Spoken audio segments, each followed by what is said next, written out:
हम बात कर रहे हैं एक small cap company multiplex company PVR cinema के बारे में। हो सकता है ये आपके पोर्टफोलियो में ना हो, लेकिन पीवीआर का नाम आपने ज़रूर सुना होगा। पीवीआर में जाके आपने कोई ना कोई मूवी ज़रूर देखी होगी, ऐसा मेरा मानना है। आज हम पीवीआर के बारे में डिटेल में डिस्कस करेंगे और जैसा कि आपने थंबनेल में देखा है, मैनेजमेंट की सैलरी यहाँ पे मोर देन नेट प्रॉफिट है। हम फाइनेंशियल ईयर 1920 की बात कर रहे हैं, वो मैं आगे आपसे डिटेल में डिस्कस करूँगा। और आज मैं एक खुलासा करने जा रहा हूँ जो शायद ही आपने किसी कंपनी के बारे में कभी ऐसा एनालिसिस देखा होगा। और एक चीज़ मैं चैलेंज से कह सकता हूँ कि ये आपको पहले पता नहीं होगा जो मैं आज आपको बताने जा रहा हूँ। अगर आपको पता हो, अगले 5-7 मिनट में you will come to know कि कौन सा वो सिचुएशन होता है जब कंपनी के प्रमोटर ही कंपनी को जो चलाने वाले मैनेजमेंट है, मैनेजमेंट ही यहाँ पे प्रमोटर ही यहाँ पे ऑपरेटर का रूप ले लेता है। आज हम वही चीज़ यहाँ पे डिस्कस करेंगे, तो वीडियो आप अंत तक ज़रूर देखना। थोड़ा लंबा ज़रूर हो सकता है वीडियो, 8 से 10 मिनट का, लेकिन पूरी वीडियो आप देखेंगे तो ही आपको पीवीआर के बारे में ए टू जेड पता चलेगा। फिर लास्ट में आपके पास अपने आप एक यहाँ पे डिसीजन होगा कि whether we should hold this share और we should buy this share for long term और नॉट। खरीदना चाहिए लॉन्ग टर्म के लिए हमें ये शेयर अपने पोर्टफोलियो में, या फिर नहीं खरीदना चाहिए। नमस्कार दोस्तों, मेरा नाम है कांति और आप देख रहे हैं आपका अपना चैनल रिटेल इन्वेस्टर का चैनल। वीडियो आपने अभी तक लाइक नहीं किया हो तो वीडियो को लाइक कर दीजिए। चैनल पे पहली बार विजिट कर रहे हैं तो चैनल को सब्सक्राइब कर दीजिए, ताकि जब भी मैं कोई नया वीडियो लाऊं तो उसका नोटिफिकेशन आपको टाइम टू टाइम मिलता रहे। और जैसा कि आपने थंबनेल में देखा है, हमने इसको अपने पोर्टफोलियो में ऐड किया है फॉर स्विंग ट्रेडिंग। वो मैं आपसे डिस्कस करूंगा आगे, अपना लाइव पोर्टफोलियो भी दिखाऊंगा किस लेवल पे हमने इसको ख़रीदा है। पीवीआर की बात करते हैं तो मोर देन 27 ईयर्स का एक्सपीरियंस है कंपनी को, लगभग 1995 से चल रही है। और पीवीआर एक जॉइंट वेंचर कंपनी है Priya exhibitors private limited and village road show. PVR का फुल फॉर्म है प्रिया विलेज रोड शो। हो सकता है आप में से 90% लोगों को पीवीआर का फुल फॉर्म नहीं पता हो, प्रिया विलेज रोड शो। और अगर इसकी होल्डिंग की बात करें तो 60% जो इसका होल्डिंग है कंपनी का वो है प्रिया एग्जीबिटर्स प्राइवेट लिमिटेड के पास, एंड 40% है विलेज रोड शो लिमिटेड के पास। इसके अगर हम डायरेक्टर्स को देखते हैं तो अजय कुमार बिजली, इसके company is founded by Ajay Bijli who is the chairman and MD of PVR cinema. अजय बिजली के ब्रदर है mister Sanjeev Kumar Bijli, he is joint managing director of PVR limited. तो दो भाई मिलके मोटा मोटी आप कह सकते हो ये कंपनी चला रहे हैं। और इनकी ही सैलरी हम देखेंगे तो वो है लगभग 27 करोड़ की सैलरी फाइनेंशियल ईयर 1920 में। और प्रॉफिट भी कंपनी को सेम इतना ही हुआ है, 27 करोड़। मैं आगे आपसे डिस्कस करूंगा। अगर स्क्रीन्स की बात करी जाए तो 800 स्क्रीन्स है यहाँ पे कंपनी के पास, पीवीआर के पास 170 लोकेशन में कंपनी काम कर रही है। आज मैं आपको यहाँ पे इसके बारे में चार्ट दिखाऊंगा। 2 साल के चार्ट में हम यहाँ पे कंपैरिजन करके देखेंगे कि प्रमोटर यहाँ पे कैसे इन्होंने ऑपरेटर का रूप ले लिया है। मैं चार्ट खोल लेता हूँ आपके लिए 1 सेकंड में।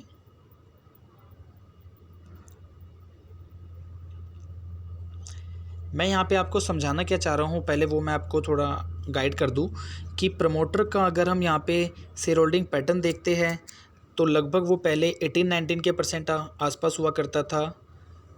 यहाँ पे दिसंबर 19 की हम बात कर रहे हैं। दिसंबर 19 में भी इन्होंने यहाँ पे शेयर सेल किए हैं, यानी इन्होंने 1900-1800 के लेवल पे शेयर सेल किया है। उसके बाद मार्च में इन्होंने शेयर उठाए, जुलाई अगस्त सितंबर तक उठाए जब यहाँ पे प्राइस 1000, 1100, 1200 चल रहा था। उसके बाद यहाँ पे जैसे ही अभी पिछले 2-3 महीने में शेयर प्राइस यहाँ पे 1500, 1600 के आसपास हुआ है। आप देख सकते हैं इसका हाई था 1591 का। तो यहाँ पे प्रमोटर ने अपने शेयर सेल करे हैं। तो कहने का मतलब है प्रमोटर ने ही यहाँ पे ऑपरेटर का काम किया है। आप में से बहुत लोग मुझसे पूछते हैं कि मार्केट के ऑपरेटर है कौन। Promoter is also a face of operator. Promoter भी एक चेहरा है ऑपरेटर का। आज हम वो डिटेल में डिस्कस करेंगे। सबसे पहले मैं आपको इसका शेयर होल्डिंग पैटर्न दिखा देता हूँ जो मैं आपसे यहाँ पे डिस्कस करना चाह रहा हूँ।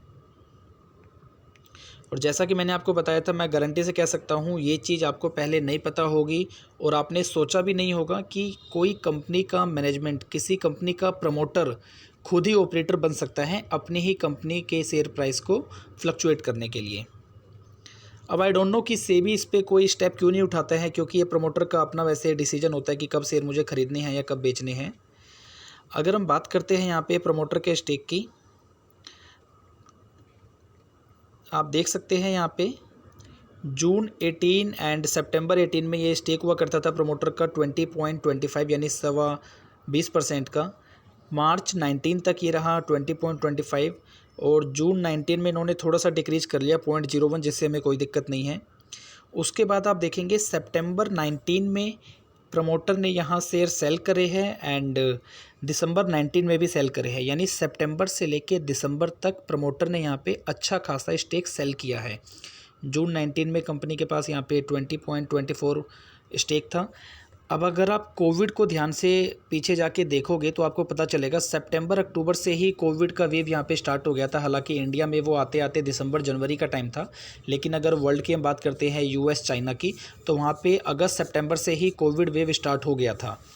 तो कहीं ना कहीं मैनेजमेंट को पता था कि आगे जाके मल्टीप्लेक्सेस थिएटर को यहाँ पे दिक्कत आ सकती है, इसलिए उन्होंने सितंबर में भी स्टेक अपना सेल किया एंड दिसंबर में भी सेल किया। मैं आपको वो लेवल दिखा देता हूँ जब इन्होंने शेयर अपना सेल किया है। सितंबर से लेकर दिसंबर तक आप इसको ध्यान रखिए। अब हम चार्ट को देख लेते हैं।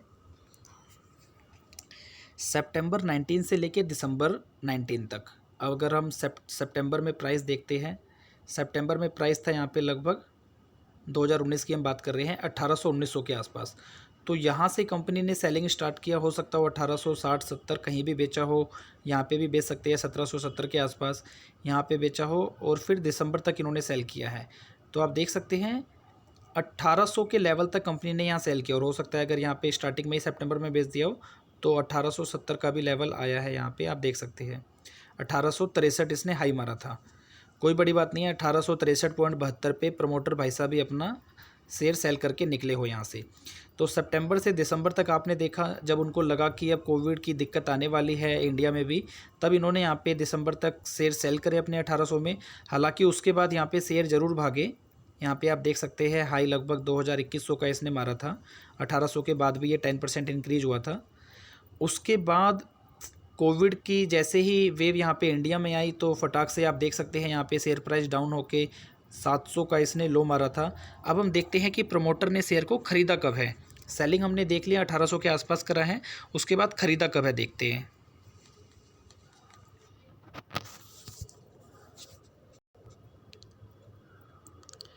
सेलिंग करने के बाद यहाँ पे अब अगर हम देखते हैं दिसंबर 19 तक यहाँ पे कंपनी ने सेल किया था 18.44 रिड्यूस होके।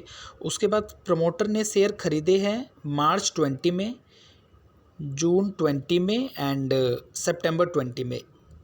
इस 9 महीने के दौरान प्रमोटर ने यहाँ पे शेयर थोड़े थोड़े ख़रीदे हैं।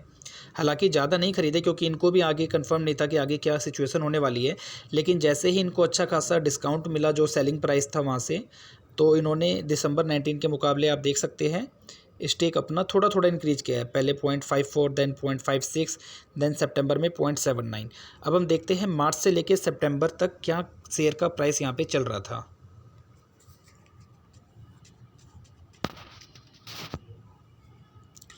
मार्च 19 की अगर हम बात करते हैं तो JFM में उन्होंने ख़रीदा होगा। JFM में जो कंपनी का प्राइस था यहाँ पे आप देख सकते हैं मार्च में लगभग यहाँ पे 1100 का प्राइस था मार्च में 18 को, एंड उसके बाद अगर 24-25 को देखा जाए 1200 चल रहा था। तो यहाँ पे प्रमोटर ने स्टेक ख़रीदा है। मार्च के बाद यहाँ पे सितंबर तक कंपनी ने यहाँ पे शेयर परचेज करे हैं। यहाँ पे आप देख सकते हैं इस लेवल पे भी कंपनी ने प्रमोटर ने यानी भर भर के शेयर खरीदे होंगे 700-800 के लेवल पे। सितंबर तक कंपनी ने यहाँ पे प्रमोटर ने शेयर को ख़रीदा है। शायद यहाँ पे 1000-1100 थोड़ा बहुत यहाँ पे भी इन्होंने ऐड किया होगा क्योंकि सितंबर क्वार्टर में भी थोड़ा सा इंक्रीज हुआ है स्टेक। तो यहाँ पे जुलाई के आसपास ख़रीदा होगा तो 1000-1100 पे इन्होंने ऐड किया यहाँ पे।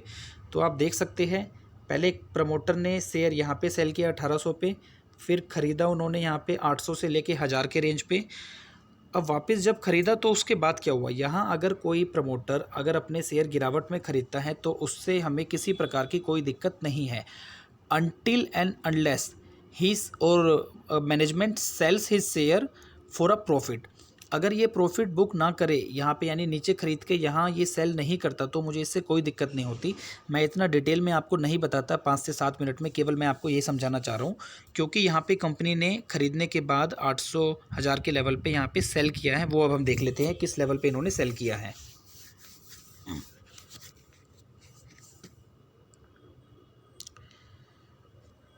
सितंबर 20 तक जैसे हमने देखा था, यहाँ पे प्रमोटर ने स्टेक अपना बढ़ाया था, दिसंबर में कांस्टेंट रहा इनका स्टेक। उसके बाद आप देखिए मार्च 2021 यानी पिछले 2-3 महीनों में ही कंपनी ने लगभग 1.7% अपने शेयर सेल किए हैं। 1.7% शेयर को, ये हज़ार लाखों शेयर नहीं होते, ये करोड़ों शेयर्स है। 18.79 से 17.06, तो अच्छा खासा यहाँ पे स्टेक सेल किया है। अब हम देख लेते हैं कि मार्च 21 तक क्या लेवल चल रहा था इन्होंने, यानी JFM में अपने शेयर सेल किए हैं जनवरी फरवरी मार्च के दौरान। अगर हम जनवरी से प्राइस देखते हैं, जनवरी में अगर हम प्राइस देखते हैं यहाँ पे लगभग 1300 के आसपास था। एंड उसके बाद हाई अगर यहाँ पे हम देखते हैं 1500 के आसपास आया, 1573, और जैन में ही 1591 का हाई लगा था, 1591, जो अभी 1 ईयर का हाई है आप देखेंगे तो इस लेवल के आसपास यानी 1500 के आसपास मैनेजमेंट ने यहाँ पे शेयर सेल किए हैं, 1500-1600 के अराउंड। तो मेरे को यही कंसर्न है कि यहाँ पे प्रमोटर ने पहले अपने शेयर सेल करके यहाँ पे पैसा एक्यूमुलेट किया, फिर इस लेवल पे अच्छी खासी होल्डिंग बनाई, और फिर इस लेवल पे प्रमोटर अपने शेयर सेल करके प्रॉफिट बुक कर ली। तो मेरे को इसी चीज़ से दिक्कत होती है। अगर नीचे खरीदो कोई दिक्कत नहीं, ऊपर आपने सेलिंग क्यों करी? अब आप मुझे बताइए, क्या आप किसी एक ऐसी कंपनी में इन्वेस्ट करना चाहेंगे जिसके प्रमोटर ही यहाँ पे ऑपरेटर का काम कर रहे हो, जिसके प्रमोटर ही नीचे सस्ते में शेयर खरीद के ऊपर हाई प्राइस पे सेल कर रहे हो? और कोई बड़ी बात नहीं है, जब इन्होंने 1500-1600 पे शेयर सेल किया होगा तो आपके या मेरे जैसे रिटेल इन्वेस्टर ने यहाँ पे देखा होगा कि प्राइस 1000 से 1500-1600 पहुँच गया, तब हम लोगों ने इसमें होल्डिंग बनाई होगी, कोई बड़ी बात नहीं है। हाँ, भगवान की दुआ से हमने तो इसमें होल्डिंग नहीं बनाई है, हो सकता है आपने नहीं बनाई हो तो बहुत अच्छी बात है, लेकिन यहाँ पे किसी ना किसी ने ज़रूर शेयर सेल किया है, ऑब्वियस सी बात है, और किसी ने बाई भी किया है। इसके बाद अगर मैं और फाइनेंशियल आपको दिखा दूँ 2 मिनट में, हालांकि हमारा काफ़ी टाइम इसमें लग गया है, देखे जाए तो 12 मिनट हो गए हैं। फाइनेंशियल में आपको बस दिखा देता हूँ। फाइनेंशियली अगर क्वार्टरली की बात करी जाए तो ऑब्वियस सी बात है, कंपनी को अभी यहाँ पे लॉस हो रहा है। हालांकि यहाँ पे दिसंबर क्वार्टर में अदर इनकम आई है कंपनी के पास 274 करोड़, जिसकी वजह से जो नेट प्रॉफिट है वो सितंबर में था 183 करोड़, एंड दिसंबर क्वार्टर में हो गया है 49 करोड़ डिक्रीज होके, क्योंकि अदर इनकम यहाँ पे अच्छी खासी है 275 करोड़ की। अब अगर मैं आपको एनुअल इनका दिखाता हूँ प्रॉफिट, तो सितंबर 19 में मार्च 19 में यहाँ पे कंपनी का जो नेट प्रॉफिट था वो था 190 करोड़, एंड मार्च 20 में यही नेट प्रॉफिट डिक्रीज होके हो गया है 27 करोड़। और साथ ही मैं आपको मैनेजमेंट की सैलरी में दिखा दूंगा 1 मिनट में। मैनेजमेंट की सैलरी है यहाँ पे 32 करोड़, फाइनेंशियल ईयर 19-20 की हम बात कर रहे हैं। मैंने कोशिश करी पीछे सैलरी देखने की 18-19 में, जब इनका 190 करोड़ का यहाँ पे प्रॉफिट था, इस टाइम भी कंपनी ने 27 करोड़ की सैलरी विड्रॉ करी थी। तो 190 करोड़ में से 27 करोड़ की सैलरी विड्रॉ करी है, उसके लिए भी इन्हें शेयर होल्डर का यहाँ पे अप्रूवल लेना पड़ा है। ऑब्वियस सी बात है, अगर करंट ईयर की बात करें, लास्ट करंट ईयर में 27 करोड़ में से सैलरी विड्रॉ करी है मैनेजमेंट ने, दोनों भाइयों ने मिलके, अजय बिजली एंड संजीव बिजली ने लगभग 27 करोड़, एंड इसके अलावा CFO वगैरह की भी यहाँ पे 4-5 करोड़ की सैलरी है, मैं आपको दिखा दूंगा। तो यहाँ पे शेयर होल्डर का इनको अप्रूवल लेना पड़ा है, और इनको अप्रूवल मिला भी है यहाँ पे, क्योंकि यहाँ पे FII की अच्छी खासी होल्डिंग है। बैलेंस शीट की अगर बात करते हैं तो कंपनी में 1000-1200 का जरूर कर्जा है। बस मैं आपको इनकी सैलरी दिखा देता हूँ दोनों भाइयों की। आप यहाँ देख सकते हैं फाइनेंशियल ईयर 19-20 का हम यहाँ पे एनुअल रिपोर्ट देख रहे हैं।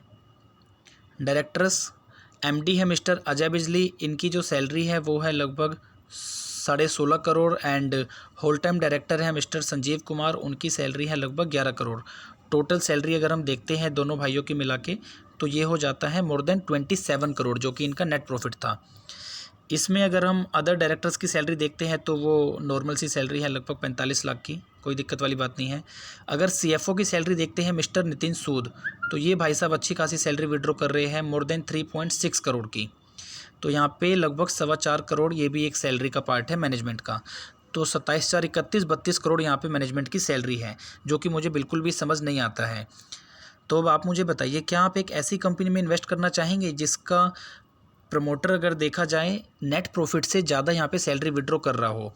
और एज यूजुअल ये मैंने होल्डिंग यहाँ पे बनाई है ओनली फॉर स्विंग ट्रेडिंग, क्योंकि प्रमोटर को 1000 के आसपास स्टॉक अच्छा लगता है, तो हम भी प्रमोटर के कदमों पे चल रहे हैं, क्योंकि हम कंपनी के यहाँ पे सगे तो नहीं है। मैं सीधी आपको बात बताऊँ, हमारा काम है प्रभु का नाम लेके स्टॉक मार्केट से मुनाफा निकालना। 1036 पे मैंने होल्डिंग बनाई है, और ये मैंने अभी स्विंग ट्रेडिंग के लिए होल्डिंग बनाई है। अगर ये और नीचे जाएगा 900 के लेवल के आसपास आएगा तो मैं इसमें और होल्डिंग बनाऊंगा। और हालांकि ये टाइम थोड़ा ले सकता है, 1 महीना 2 महीना यहाँ पे अच्छा खासा, लेकिन हमें रिटर्न बनेगा, ऐसा मेरा मानना है। स्विंग ट्रेडिंग में हम यहाँ पे 10 से 20% का प्रॉफिट बुक करेंगे, वो मैं आगे आने वाले वीडियो में आपसे शेयर करूँगा। जब भगवान का नाम लेके हम यहाँ पे शेयर करेंगे, वीडियो में सेलिंग करके मैं आपसे वीडियो शेयर करूँगा। अगर वीडियो आपने अभी तक लाइक नहीं करी हो तो वीडियो को लाइक कर दीजिए। अगर आपने डीमेट अकाउंट अपना अभी तक ओपन नहीं किया है तो नीचे अप स्टॉक्स का लिंक है, जहाँ पे डीमेट अकाउंट अगर आप ओपन करते हैं उस लिंक के थ्रू, तो 1 मंथ का डायमंड मेंबरशिप आपको बिल्कुल फ्री दिया जाता है। डायमंड मेंबरशिप में मैं आपको लॉन्ग टर्म यहाँ पे इन्वेस्टमेंट बताता हूँ, कहाँ पे मैं इन्वेस्ट कर रहा हूँ, एंड स्विंग ट्रेडिंग स्ट्रेटजी भी उसमें आपको बताई जाती है। प्लस में व्हाट्सएप पे मैं आपको वहाँ पे कोई भी क्वेरी हो तो वहाँ पे वो सर्विस भी मैं आपको देता हूँ। अगर आप मेरे यहाँ पे डायमंड मेंबरशिप या स्विंग ट्रेडिंग के मेंबर्स हैं यहाँ पे, तो आपको इसका नोटिफिकेशन मिला होगा जब हमने यहाँ पे फ्राइडे यहाँ पे होल्डिंग बनाई है।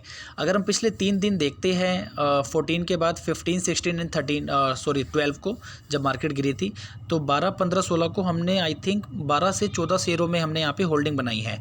तो पब्लिक प्लेटफॉर्म पर मैं इतने आपको वीडियो बना के नहीं बता पाऊँगा, क्योंकि ऑब्वियस सी बात है, मैं यहाँ पे एक बैंक में जॉब करता हूँ, प्राइवेट बैंक में, तो उतना टाइम मुझे नहीं मिलता है। आज मैं वीडियो बना रहा हूँ सैटरडे के दिन, हालांकि अभी भी हम लोग यहाँ पे काम कर रहे हैं, बिकॉज बैंकिंग इज़ असेंशियल। तो यहाँ पे लॉकडाउन लगा हुआ है दिल्ली में 2 दिन का, बट स्टिल आज भी मैं ऑफिस गया था, एंड इवनिंग में मैं आया हूँ अप्रोक्स 6:30 अराउंड। तो उसके बाद आके हमने ये वीडियो बनाई है, एडिट वगैरह करना है, तो कल ही आपको वीडियो मिलेगी संडे के दिन। तो इसलिए अगर आपने अभी तक वो ज्वाइन नहीं किया हो तो नीचे ज्वाइन बटन है, वहाँ पे आप ज्वाइन कर सकते हैं। मेंबरशिप हमारा किसी तरह की कोई दिक्कत आती है तो हमारी टीम का नंबर नीचे दिया गया है, वहाँ पे आप व्हाट्सएप कर सकते हैं। आप एक चीज़ का हमेशा ध्यान रखिए, स्टॉक मार्केट में एंटर करने से पहले स्टॉक मार्केट को समझना ज़रूरी है।